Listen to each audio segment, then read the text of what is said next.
Well, it's counterintuitive, but I think President Hanlon's emphasis on liberal arts is exactly right, because we're moving, on the one hand, into a world of increasing specialization, but also at the same time into a world where it's more and more necessary to collaborate across disciplines. And the liberal arts really are a foundation for independent critical thinking, but also the ability to cross disciplines and to see our knowledge economy, for example, as a whole, not just as a silo where you might, for example, write code without ever thinking about the code's purpose or how it connects to the humanities. And so at the journalism school, what we find is that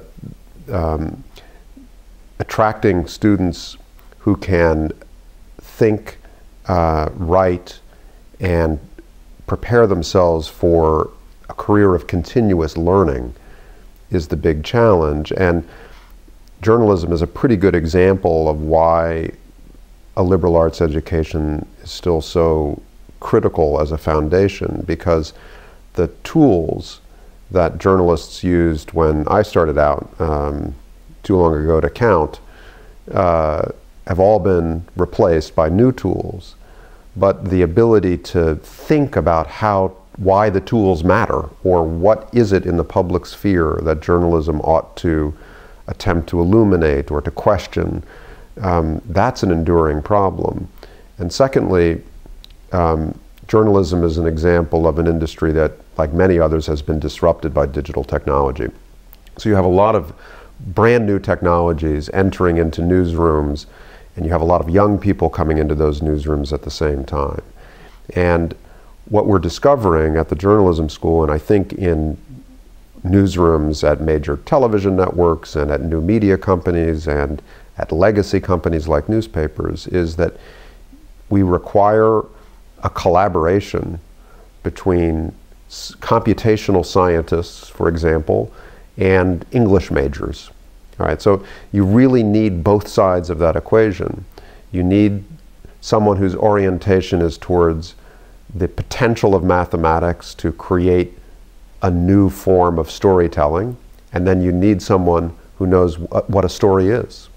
And getting those two people into the same conversation is difficult in any circumstances, but it's a lot easier if both of them, while acquiring their distinct disciplines, lived in a liberal arts environment where they were, throughout their 4 years, being asked to cross over and to essentially build a synthetic knowledge rather than a specialized knowledge.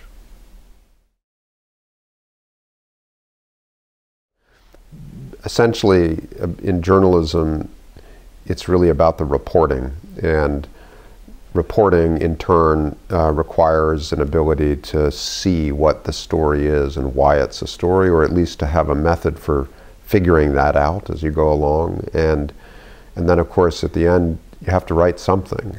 So I found studying English, which I just loved as a reader, and learning about composition, but more just living close to the language. That was where that fit. And then, you know, history is a way to tell stories also. And quite a lot of my work has been in some borderland between the work of a historian and the work of a journalist.